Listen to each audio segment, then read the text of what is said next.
Hey, I'm Super. One of the first big slasher film series that I was aware of as a child was A Nightmare on Elm Street. I didn't really watch these as a kid.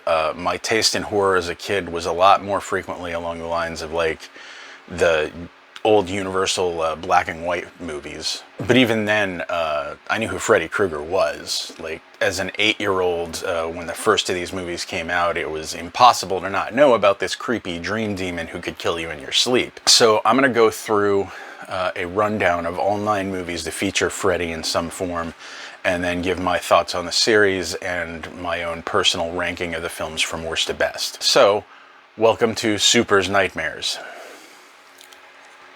As with my Halloween videos, there will be spoilers in here, so just be aware of that. So let's begin with Wes Craven. Prior to his film career, Wes Craven was a humanities professor with degrees in English, psychology, and philosophy. And I really think that that's part of why a lot of his work is so much more effective than some others at getting to the core of what scares us and what makes us afraid. And Freddy Krueger is kind of his masterpiece in that regard. You can generally avoid a lot of slasher villains by simply not going certain places, not splitting off to go alone and investigate things, not having sex in a barn, etc. But Freddy exists in your dreams, so you can't escape him. Everyone has to sleep sometimes. The script for this movie was written 3 years before Craven could even get anyone to say yes to making it.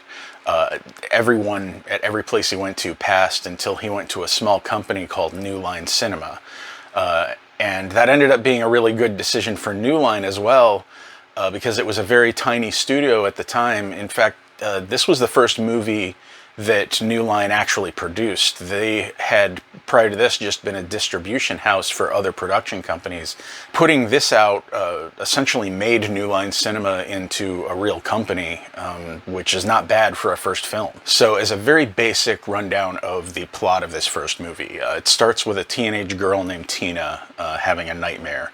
There's a guy with knives on his fingers after her, and she wakes up seeing that her nightgown has slash marks on it from where he had attacked her. After that, we meet her friends, including Nancy, who is the main character of this film, played by a young actress named Heather Langenkamp. They talk and realize they've both been seeing this same dude in their dreams, which is a red flag on its own. Later that night, Tina is sleeping and is attacked again, but this time she's killed in her sleep.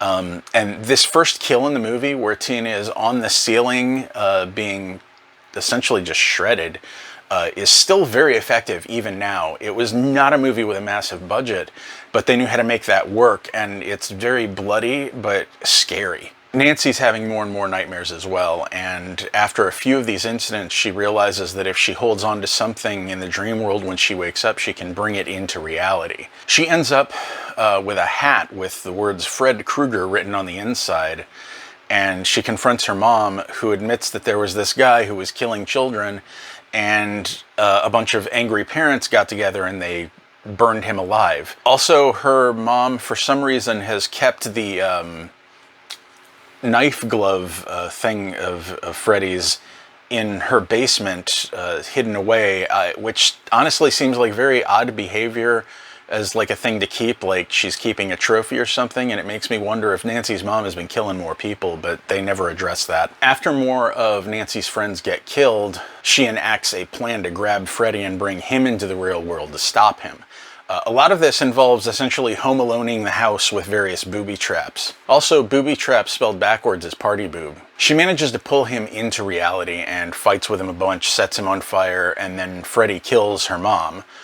Finally, she realizes that he's feeding off of her fear, so she turns her back on him, refusing to give him the energy or the fight that he wants, and he vanishes in 1984 era visual effects. When she walks through the door out of that room, she's suddenly outside her house. Her mom is alive, and she heads off to school with her friends, who were all murdered by Freddy earlier in the movie. The convertible top of the car that she's in goes up, and it's the same red and green as Freddy's sweater. They're all trapped in the car screaming, and clearly this turns out to still be a dream of some kind. And then her mom gets pulled through the small window in the front door of the house by Freddy's clawed arm.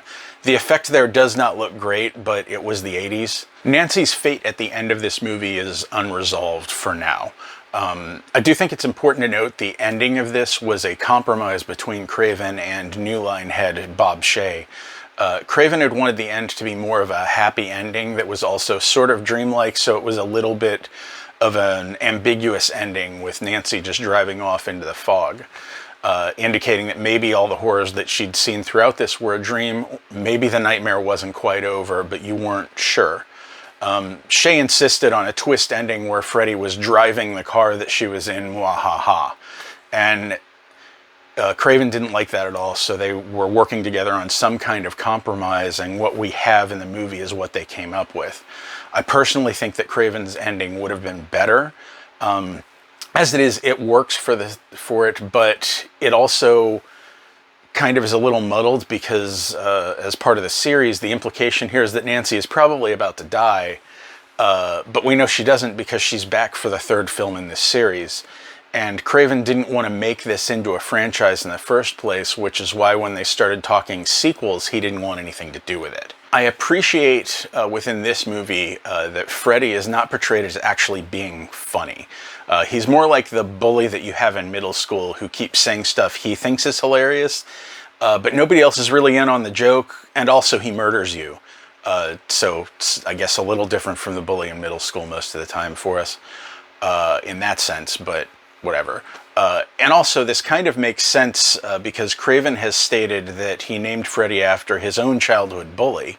And Freddy's scary in this first movie, and while he does make a few jokes, he doesn't seem to care if you like the joke or not. He's there for the fear and murder, not laughs. Of what I consider to be the big three of slasher icon franchises, which are Halloween, Nightmare on Elm Street, and Friday the 13th, I think that A Nightmare on Elm Street gets to the heart of the sort of anxiety that teenagers face a little bit better than the other two. Most slasher films tend to involve the killer going after a lot of teens and young college students. But this movie in particular, and some of the others in the series to a degree, humanize these characters a lot more as opposed to a lot of the Friday the 13th series, where most of the characters kind of exist to die, and you don't really connect with them very much, with a few exceptions. The point of view in Michael Myers and Jason Voorhees flicks frequently is sort of behind the mask, literally in some scenes for both of those, and somewhat detached as a result, whereas in most of this series, it's much more from the perspective of the would-be victims. And that's not a slam on those series, it's just an observation of how this series stands out from the others. Because there are characters in this that don't have a lot of development or arc, but there's almost always some character that you can latch on to. Especially in this first one, we spend most of the movie with Nancy and from her perspective. And we watch her grow more powerful as it continues, as we watch how her parents have both failed her and ultimately helped create this situation in the first place. And that's a big sort of theme that Wes Craven tends to do a lot in things, is sort of how the things that our parents do continues to affect us, good and bad. There's a real role reversal in this particular movie where Nancy becomes the responsible one while her mother is this drunken child, and to the point where there is a scene late in the movie where Nancy puts her mom to bed and takes away her liquor bottle before going off to do adult things, which in this case means fighting a creepy demon dream monster. Anyway, onto the sequel, A Nightmare on Elm Street 2, Freddy's Revenge. Freddy's Revenge starts with the main character, Jesse, on a school bus, which goes out of control and into the desert and crashes, at which point it's revealed that Freddy is driving the bus and Jesse wakes up screaming. It turns out that Jesse and his family have just moved into the house in Springwood that had previously been the home of Nancy Thompson from the previous film. Jesse is having more and more nightmares as it goes on, with Freddy showing up and confronting him face to face and saying that he needs Jesse's body. There's a weird, goofy dance scene in this that I'm not really going to talk about, because if you haven't seen it, you need to, because it is peak 1985 in so many ways. And it has become, this movie in general, and also this dance scene, has become sort of an icon in the queer horror fan community. There's an entire documentary about this movie and its star Mark Patton called Scream Queen, which is worth a watch, I think. It's an interesting documentary and an interesting perspective on the film. Anyway, immediately following this, they find a diary belonging to Nancy Thompson so we can get some exposition about Freddy, because otherwise these teenagers won't know who he is, and the story doesn't continue. I do think that it's kind of weird that Jesse and his girlfriend Lisa keep this diary of Nancy's and keep passing it back and forth at school. They're just like reading this woman's most inner thoughts for entertainment, and it's just like kind of weird. Then there is a scene where one of the family birds kills the other family bird and then goes around the living room terrorizing everyone before bursting into flames, which is weird. Then Jesse wakes up in the middle of the night, wanders to an S&M bar where he runs into his high school gym coach who is wearing bondage gear, who then forces him to go back to the high school and run laps in the gym. And nothing about this is appropriate on any level. In this scene then, the teacher gets attacked by balls in the storage area, tied up with a jump rope, and eventually whipped with a towel in the locker room showers, and then Jesse turns into Freddy and kills him. And how can Freddy do this? Like, body switching is not a thing Freddy was able to do in the last movie, nor can he kill people who are awake. And body switching is not a thing that he's ever able to do again in any film in the series. So I don't know why that even is a thing, but it's the entire plot of this movie, so whatever. Also, like, Freddy doesn't need to be in the real world to kill people. He's perfectly capable of killing people in their sleep. That's kind of his whole deal. And also apparently he has like weird heat and fire powers now and can light a swimming pool on fire. Also now he has real world telekinetic powers, and it's kind of nonsense. And I honestly think that removing some of the limitations on his power, it overpowers him too much for this. And honestly also, if this was something that became part of Freddy's power set for the rest of the series, no problem. Like, I don't like it, the body switching and the telekinesis and all that, but it's just very not consistent between films. There's a cafeteria scene where another guy at the table sitting next to Jesse is just stuffing his face repeatedly while having a conversation with his mouth just full of food, and is like barely... you're barely able to understand what he is saying, but his throwaway lines in this scene that are supposed to be comic relief includes the revelation that he's grounded and can't go to a party at somebody else's house because he pushed his grandmother down a flight of stairs. And it's played off as like a joke, and it's kind of weird because this is a movie that doesn't really have jokes. So it just feels like it's just very off tone, especially with the conversation that's going on between Jesse and Lisa in the scene. It just doesn't make a lot of sense. Eventually, Freddy does take over Jesse's body completely and kills more people. He crashes a pool party at Lisa's house, which honestly, that's my favorite scene in this entire movie, because what he's doing and how his power works makes no sense at all, but he's very scary and menacing. And a few of his lines in this scene, to me, are just classics. You are all my children now. Then Freddy has these dog minions with baby doll faces in the real world, and it feels like this movie was written by somebody who had never seen the original film, but somebody told him what happened in no more than 3 sentences, and he just rolled with it. Eventually, Jesse is saved in this movie by true love's kiss, or at least teenage infatuation's kiss, and Freddy is defeated. The kids are back on the bus the next day like nothing happened.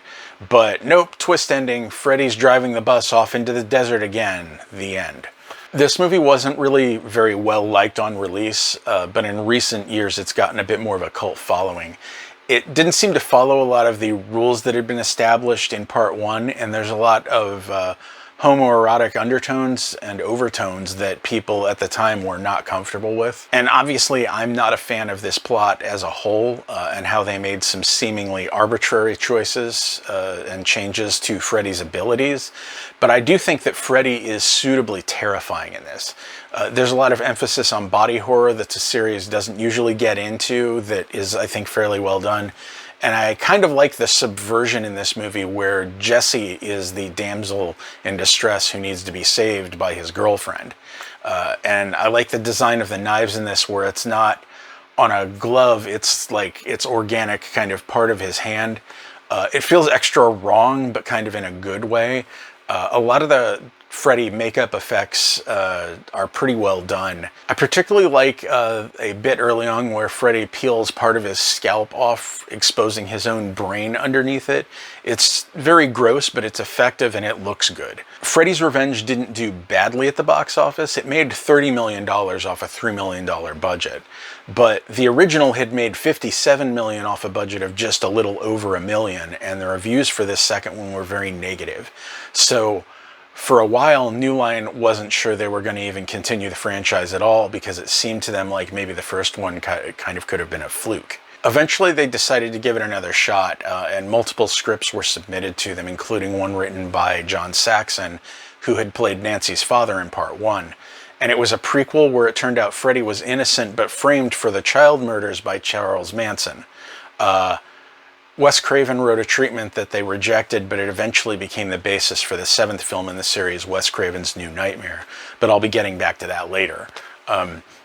Robert Englund even wrote a script that later got cannibalized for the pilot episode of the TV series Freddy's Nightmares, which was basically Tales from the Crypt if you replace the Crypt Keeper with Freddy Krueger. But ultimately, Craven helped write what became the script for A Nightmare on Elm Street Part 3, Dream Warriors.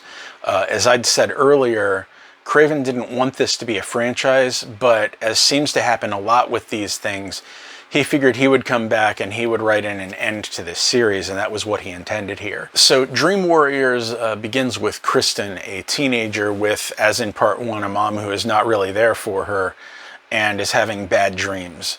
And then after Freddy attacks her in her dreams, which looks like a suicide attempt in the real world where she's trying to slash her wrists, she's institutionalized. And we're introduced then to the rest of the cast, who are other patients in the facility, a few doctors, and Nancy Thompson, who is now a psychiatry grad student giving them group therapy. She's also still having problems with nightmares and taking a drug called Hypnosil that is supposed to suppress her dreams. During a nightmare that Kristen has later on, she's shown to have the ability to pull other people into her dream if they are also asleep, which is a new wrinkle to the series, but it fits in pretty well, so it's fine. It's also sort of necessary for her to do that, since the whole concept of this movie was several teens teaming up to take on Freddy at once. Apparently, the original script was far darker, but the director, Chuck Russell, wanted to lean toward what he called a carnival atmosphere, with Freddy using more humor and lightening the series up a little. A lot of fans think that this movie is the best because of that, and I don't agree. I think that this focus on making Freddy funny was start of making Freddy not scary at all anymore, and when your villain in your horror movie isn't scary, there is no point. But Freddy is scary in this movie for a lot of it, but in the late part of the movie, when he's popping one-liners like he's an action star and not a horror villain, the spell's kind of broken. Once we get to Freddy saying, "Welcome to prime time, bitch," he might as well be saying, "Welcome to this series not scaring anyone." And it kind of sucks. Once you're laughing with the villain, you're no longer really afraid of him. And the thing is, Robert Englund, he carries the humor well, and it lets his charm come through, but the main reason he was cast as Freddy in the first place was because he was good at going to a darker place and embodying the terror of the situation. They stopped using that as much in the series at this point for a while, and I think that it makes the movies weaker. That said, some of the kills in this are suitably creepy and well done. The sequences in the kids' dreams of their idealized forms are imaginative and pretty great. As usual, the authority figure in this makes things worse by not listening to the kids, which is pretty standard for most movies aimed at teens. But a lot of times the parent or authority figure is portrayed in these sort of movies as almost a cartoonish supervillain who is acting irrationally and illogically because the plot demands it. And here, I feel like you can understand why the doctor running this facility would not believe there's a dream monster killing people in their sleep. She's not being mean to them and refusing certain treatments suggested just for the sake of being mean. She's just incorrect.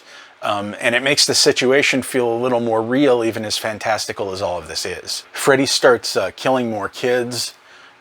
as things progress, Nancy gets them all to go under a hypnosis to enter a dream state, which does not go great, and one of the kids ends up in a coma. There's an added backstory in this movie to Freddy where his mother was sexually assaulted by a variety of men in an asylum, leading to the moniker the bastard son of 100 maniacs, which is very evocative and kind of an awful thing to think about. This backstory is also told by a creepy nun who turns out to be the ghost of Freddy's mother. Nancy, Kristen, and the remaining kids in the cast enter the dreamscape to fight Freddy, but he ends up killing Nancy and some of the other kids. Simultaneously, Nancy's dad and the doctor get to the remains of Freddy's body. Nancy's dad gets killed by Freddy's skeleton, which he apparently can now take control of in the real world. Then the doctor splashes holy water on Freddy's bones and Freddy is defeated. I mean, not really, because there's still 3 more movies in that main series, but still, he's defeated for now. Whatever. Then the credits play over the theme song for this movie, Dream Warrior by 80s glam metal band Dokken, which is pretty fun, honestly. Like, it's a fun song. Anyway, Dream Warriors is kind of a mixed bag to me. It's still got some good scares and kills, but it's definitely the beginning of Freddy's metamorphosis that takes him further away from the original concept and makes him stop being scary. That gets amplified over the next 3 movies, but it started here. And also, while they do introduce this power that Kristen has to pull people into the dream, the rules of how that works are very muddy. At first, it's a thing Kristen has been able to do since childhood that they don't explain. Then others seem to be able to just kind of do it by being asleep at the same time she is. Also, they make a lot of this idea of them being more powerful in their dreams and able to do things they can in real life. Like, one of the kids is in a wheelchair and can't walk at all, but he can, stand up and get around in the dream. But even then, with these extra abilities they have, like one of them can become like a D&D style sorcerer with, magic powers and stuff. Even then, most of them are very easily killed by Freddy without very much of a fight. So the angle of them embracing their power in this, like, it would hit harder a little bit if their power seems to actually matter, but it mostly doesn't. They just kind of die. Hypnosil is introduced as a plot point in this movie, and then basically forgotten. It doesn't really seem to actually be important in the movie. Like, they could have simply not mentioned this drug at all in the movie, and it all plays out the same. And it's not paid off in any way within this movie. In fact, the only time it ever pays off is like a couple of decades later in another movie. Dream Warriors was followed up the next year with Part 4, The Dream Master. Wes Craven submitted a script idea for this, but they turned it down because it involved traveling through time in your dreams. And Bob Shaye thought that was illogical and didn't follow their established rules of how dreams work. Which, okay, sure, you've done 2 sequels already so far that ignored how the real world works, but I guess by all means, let's worry about the rules of dreams. Like, I don't know if you know, but the interesting thing about dreams is that there are no rules. Also, they quite literally started filming this movie before they had a director, which seems like a bad idea. When they did then hire a director, they hired Rennie Harlin, who had not made any major releases before and would later go on to make the worst Die Hard movie, but that's a whole other video. He has said since that his approach in this movie was the thought that Freddy is this franchise's James Bond. He's the guy that we're rooting for and want to see a bunch of.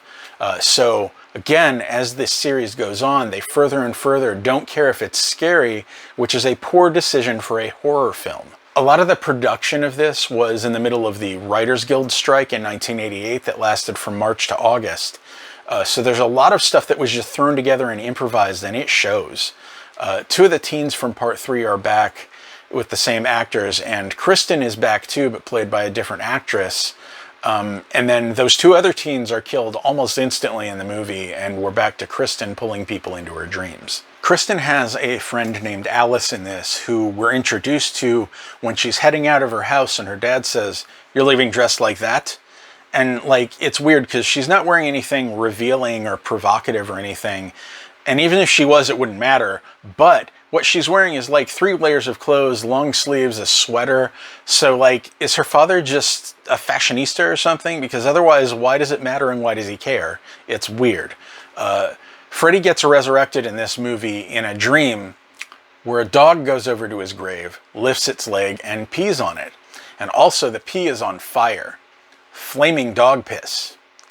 That's what kind of movie this is. Alice eventually becomes the main character. Kristen gets killed. Over the course of this film, she realizes that she's gaining the abilities and some personality traits of her friends when they die. So, the lesson here, clearly, is if you feel like you don't have the skills you need to get ahead in life, kill your talented friends. Wait, no. Alice has a friend in this named Sheila, who is a black nerd with severe asthma, and apparently after filming, the actress was asked by the production to redub all of her dialogue because they didn't think she sounded black enough. And just sit with that one for a moment. There's a scene in this where Alice's brother Rick, who is a martial arts student, fights Freddy in a dream. And when I say fights Freddy, what I mean is Rick kicks at the air for a few minutes and then gets killed. The scene is pretty laughable. It's poorly staged. Apparently it wasn't even in the script. It was something where Rick was supposed to die in an elevator accident in a scene right before this, but they decided that the elevator accident was cost prohibitive, so they just had Rick kick at air and fight nothing on screen because that's way cheaper. Also, when he dies, Alice feels it in the high school classroom that she's in and screams "no" so loudly the windows in the classroom all shatter, which, I mean, that was a choice. When Kristen dies in this movie, it happens where Freddy does a Jaws parody on a beach in her dreams and puts on a pair of Ray-Ban sunglasses, and I have been filled with rage ever since the day I saw this over 2 decades ago. There's a quick shot of Kristen's grave next to the graves of 3 other people that Freddy has killed between this movie and the last one, so apparently this is the Victims of Freddy Krueger Memorial Cemetery. The asthmatic friend dies, but for some reason, even though Freddy's kills are usually violent and very bloody, she just has a fatal asthma attack in real life, and that's it. Like, if Freddy were this subtle on a regular basis, he'd never get caught. There's a lot I can pick apart in this movie that doesn't add up, doesn't follow any sort of internal logic, or is just plain bad. But it ends with Alice reciting a nursery rhyme about the Dream Master, which causes the souls Freddy has collected to turn on him and defeat him again for now. This movie is just sloppy as hell. It's not scary. It was clearly thrown together without much thought as to making a coherent movie. And somehow, though, it made Renny Harlin's career. It should have ended it, to be completely frank. This movie is not good at all. It has some interesting and cool death scenes, but they're not scary on any level, and the plot is incoherent. Also, there is a time loop sequence in this, like in so many other shows and movies that you've seen, or like Groundhog Day, except this has no payoff. The whole point with that trope usually is that through reliving the same moment, the characters learn something about themselves or the situation so they can break the loop. In this, they just crash their truck, which doesn't make any sense in the first place because the entire thing where they've been driving this truck was in the dream in the first place and part of the time loop. They didn't fall asleep in the truck driving it to begin with, but when they crash, it's a real crash, and Alice's boyfriend ends up in the hospital, so like this whole film is just perplexing. The next year they put out Part 5, The Dream Child, in which Alice is pregnant and Freddy is invading the unborn baby's dreams in his search for more souls to take. The initial pitch for this idea had come before Part 3, but one of the New Line execs at the time, Sarah Risher, was pregnant at the time and very uncomfortable with the entire concept, so it was shelved. The script for this one went through multiple rewrites during production, which ended up leading to the Writers Guild having to arbitrate who was going to get credit on screen. The movie also went through some serious edits because some of the death scenes in it were so gory that the MPAA refused to give it an R rating without cuts. The movie starts with Alice having sex with her boyfriend from the last movie and then immediately start having bad dreams again, mostly relating to Freddy's birth. This is because Freddy isn't able to get at Alice, but now that she's pregnant, he has a way in via the fetus. The boyfriend then gets killed by Freddy. Alice discovers she's pregnant after that, and nobody believes her about Freddy which is pretty standard at this point, and her friends slowly get killed off as she watches helplessly. There's not much else to say really about the movie. There's a scene near the end with a chase through an MC Escher-esque set piece that's kind of cool, and I like the visual of that. There was a line in the original script for this where a future version of Alice's child, Jacob, defeats Freddy while saying, "Fuck you, Krueger," but that wasn't allowed because the actor was a minor. And apparently there's no problem at all if a bunch of people get graphically murdered on screen, but if a child says the F word, the planet will explode. It's just basic science. The Dream Child made a little over twice its budget, which sounds good, but in film terms that's barely breaking even and recovering marketing costs. So New Line decided to do one last movie, Freddy's Dead: The Final Nightmare, in 1991. It's the only entry in this series to have a 3D sequence, which is well after that gimmick had died a couple of times, and well before it was revived about 15 years later with new technology. And honestly, I've never been a fan of 3D, either the old style or the new style, and this movie is no exception to that. I'm going to say right at the outset, I don't like this movie at all. I watched it again for this video, only so I could have it fresh in my head, but it's truly terrible.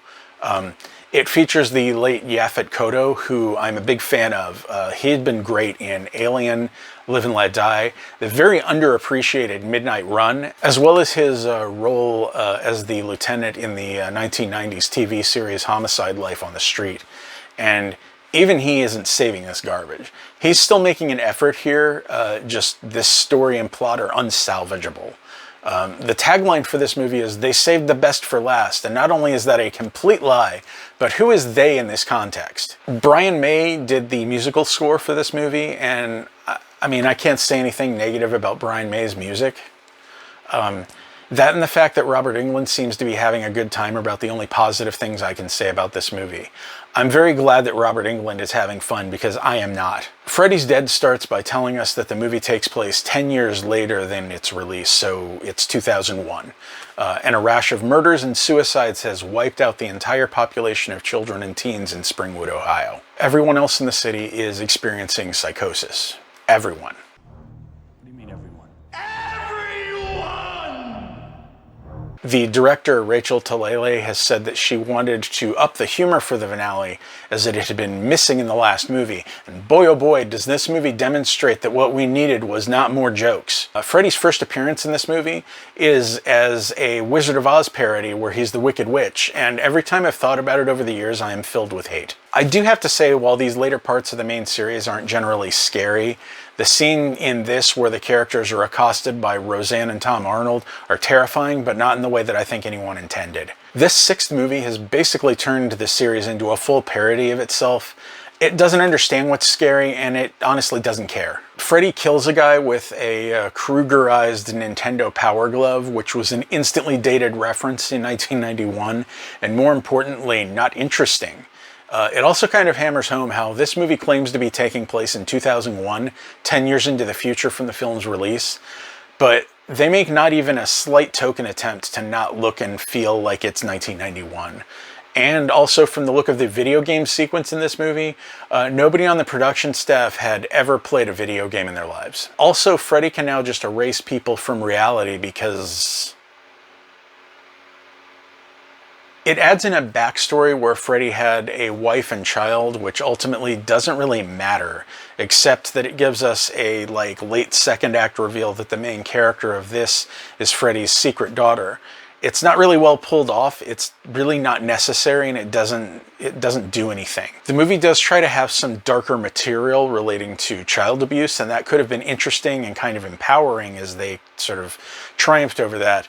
But the tone of this movie turns on a dime from deadly serious to a walking cartoon so frequently and with so little finesse that nothing lands. It is tonally, well, a nightmare. Here, use these old-timey 3D glasses. They can do whatever you want in the dream world.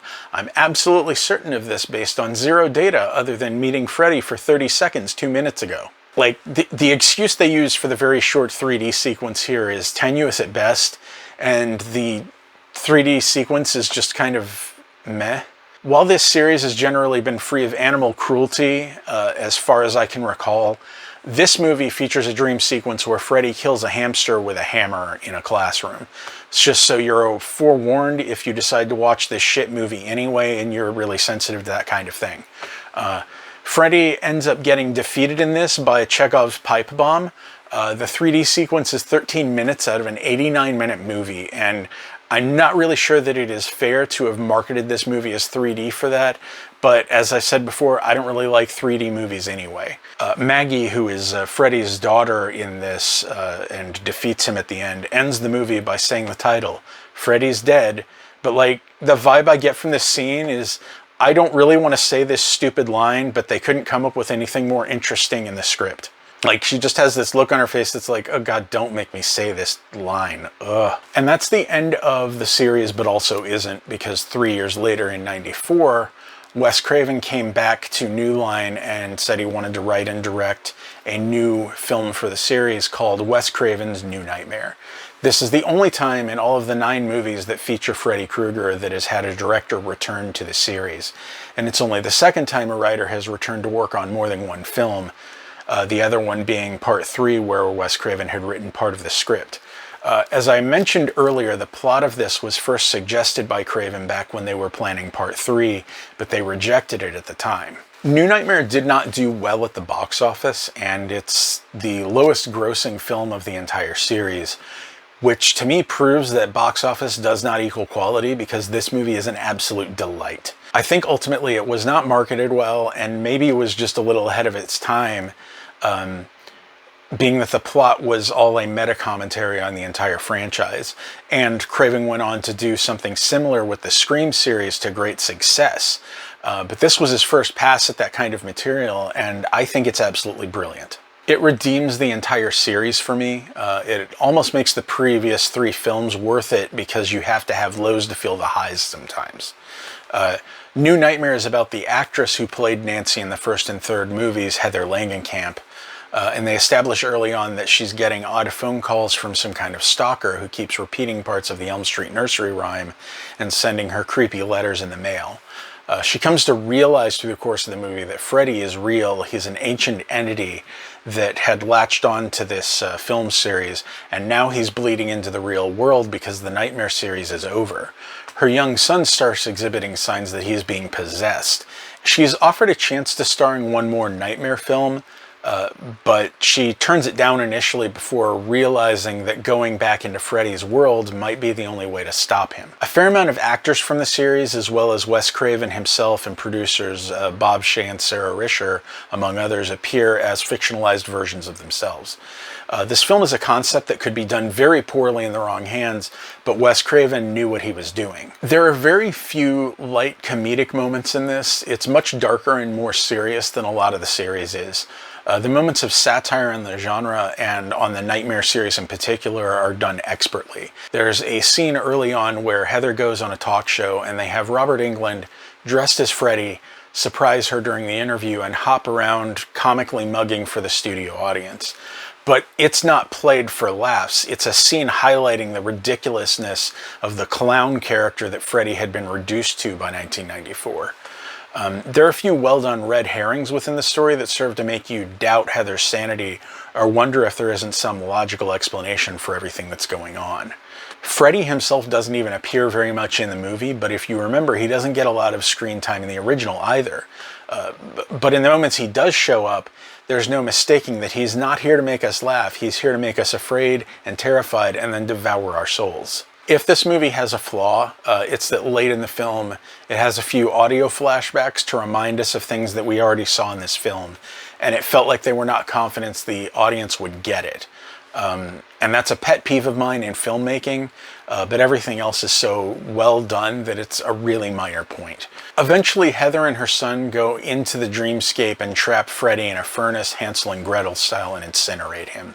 Obviously, I love this movie. I think it saved the series from ending with Freddy's dead, which would have been a really sad ending for this franchise, and elevated the material and treated it with real seriousness and respect.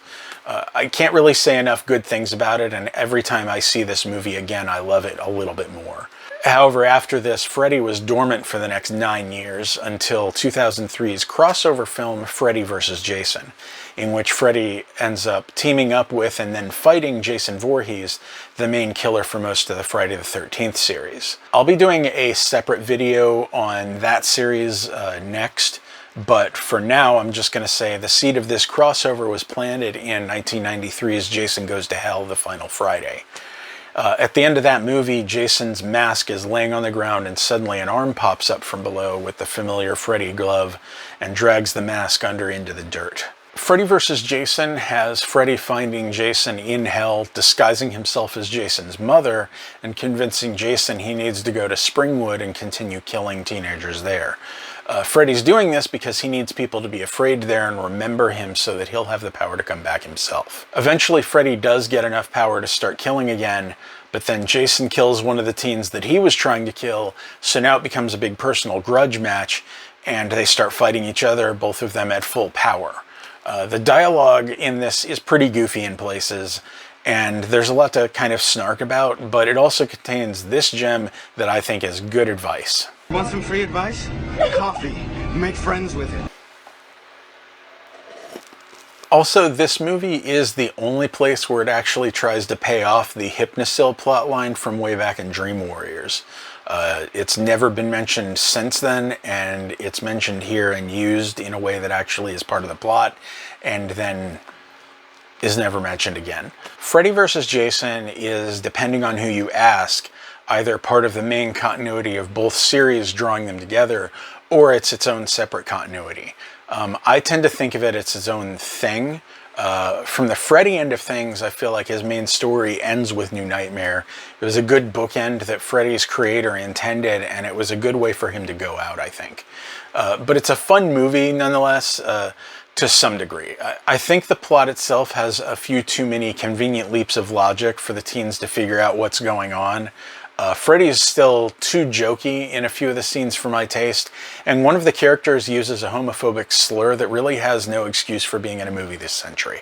But I think this version of Freddy has something for everyone, because he is still evil, he's an asshole. He's got some amount of jokiness, but most of that is more directed at Jason once they're opposing each other, and that works fairly well. And most of the nightmare sequences in this are not played for laughs. It doesn't fit well into the canon of either series, but it's exactly what it advertises: two icons of slasher movies trying to murder each other. And there's kind of a nice dichotomy to the pairing, since Jason doesn't talk and Freddy won't shut up. They're like the Jay and Silent Bob of horror if Jay and Bob were trying to murder each other constantly. It's not high art, but it also isn't really trying to be. It also doesn't really fit into the continuity unless you ignore Freddy's Dead, since it takes place 2 years before this, and Springwood is portrayed as being a complete ghost town with no teenagers.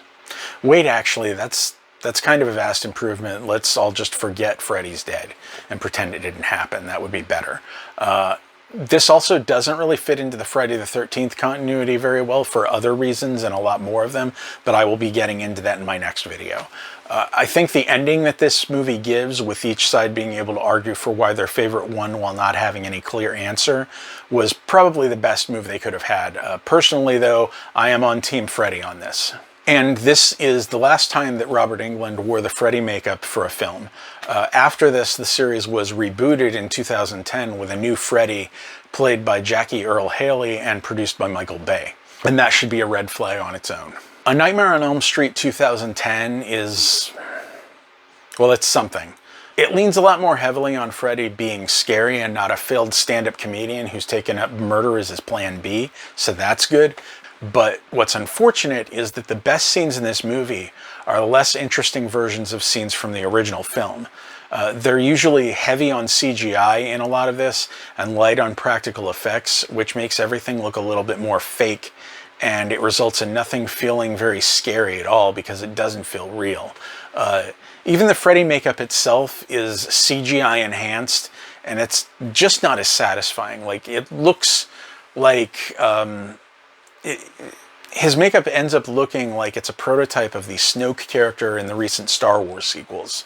And the performance of Freddy itself isn't terrible, but it's also no Robert Englund, who I think isn't really replaceable for this role, and it's probably best to just let the franchise go, which it seems to be what is happening now. Also, one of the main characters in this, Quentin, mentions that he has ADHD and takes meds for it, and uses it to stay awake because it's a stimulant, which is absolutely not how any of that works for someone who legit has ADHD. There's a real world stigma about those meds as it is, and it's harder when movies like this equate it with speed. The movie also has this twist where it tries to maybe imply that Freddy might have been innocent of his crimes and was killed by overzealous mob justice. But then it goes back on that at the end and makes it very clear that Freddy was totally guilty. And honestly, I think that the twist would have been more interesting if they'd stuck with it, but it just ends up not really working. Nancy in this remake is also just kind of bland. She doesn't really have an arc. She's timid and dull for most of the movie, and then suddenly isn't for about 5 seconds where she kills Freddy. Jackie Earle Haley was contracted for this movie and 2 potential sequels, which never ended up happening, and that's probably for the best. The Elm Street series is at its best when it remembers that Freddy is scary, because dreams and nightmares are scary sometimes. And it's especially good when it plays everything so straight that you don't know where the real world begins or ends. That's how the worst nightmares work. It all feels plausible, maybe like a normal day until things take a turn. And some of the films, especially 4 through 6, went the opposite way, where the entire movie feels sort of like a dream, and the unfortunate problem in that is it results in the entire film feeling disconnected, so nothing really feels like it has any stakes. One thing I'll say for every film in this series, except for Freddy's Dead, is that the effects in it are great. Most of the dream sequences have some ingenuity and visual flair, even when the plot isn't all that fun. Englund is always giving it his all and seems to be having a lot of fun whether he's being scary or not, and is just kind of a delight in general. Regardless of my negative feelings about some of the films, this is still one of my favorite horror franchises ever. So to end this, here is my ranking worst to best of the series. I'm sure that nobody will agree with me on some of this, but that's what the comment section is for. So there's 9 movies in this series. Number 9 here from worst to best, obviously, is Freddy's Dead. This movie is a complete misfire. It's not scary or suspenseful on any level, and it's not funny enough to justify removing the scariness. I've watched this the least out of the entire series because I just don't like anything about it. Number 8 is A Nightmare on Elm Street 2010 Reboot. It's just a watered down, less interesting version of the original, and while it's darker in a way that I really should enjoy, you would think, overall it's just unnecessary and it doesn't add anything of value to the characters at all. Number 7 is Part 5, The Dream Child. It's not an awful movie, and I do appreciate that it has less wisecracking from Freddy and it's darker, but the plot itself isn't all that interesting to me. And the horror element of Freddy invading the real world through Alice's child isn't capitalized on as much as it could have been, and I think that would have made it a much better and more interesting movie. Number 6 is Part 4, The Dream Master. This movie is really where the series stopped trying to be scary for several years. And again, it's very clearly a movie that was thrown together just to make a deadline whether it was worth the effort or not. And that's not a good way to make a movie. Number 5 is Freddy vs. Jason. It's right in the middle. It's not scary enough to be top tier, but it does have some advantages over the lesser entries in the series. It's definitely got some darker elements in it that remind you that Freddy wants you to fear him. Number 4 in this, and this is the part where I'm sure many will disagree with me, is Part 2, Freddy's Revenge. When I revisit this film, I'm reminded that it still wanted to be a horror movie, and I think some of its subversive elements are something later movies didn't even attempt and really should have. It's not a great movie, but it deserves a lot more credit than I think that it gets. Number 3, and this will also anger people who all think this one is the best, is Part 3, Dream Warriors. The best things of this series do all seem to involve Wes Craven's creative touch in some way, much as some of the best parts of the Halloween series involve John Carpenter. This one gets points off slightly for being the real initial stages of Krueger becoming a cartoon, but it's still got a good plot. It has some really great horrifying dream sequences. Number 2 on my list is the original Nightmare on Elm Street. I know what you're thinking is, how can that be number 2? The original has to be the best. And normally I'd agree, but there are a few things in this original that over time have not held up as well.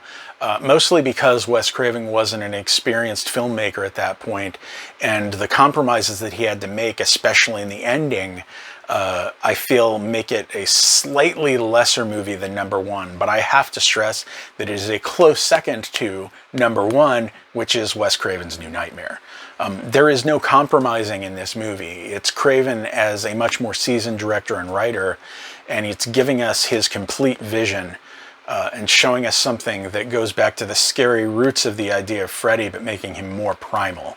It's absolutely the redemption of the entire series. It's very smartly made, and it's the movie that most adeptly pulls off the vibe of never quite knowing when the real world ends and the dream begins. New Nightmare is one of my favorite things that Wes Craven has ever done. The video's over. You should like this video and subscribe to my channel if you want more of this sort of thing. I'll be continuing on next episode discussing Friday the 13th. Thanks for coming to my meltdown.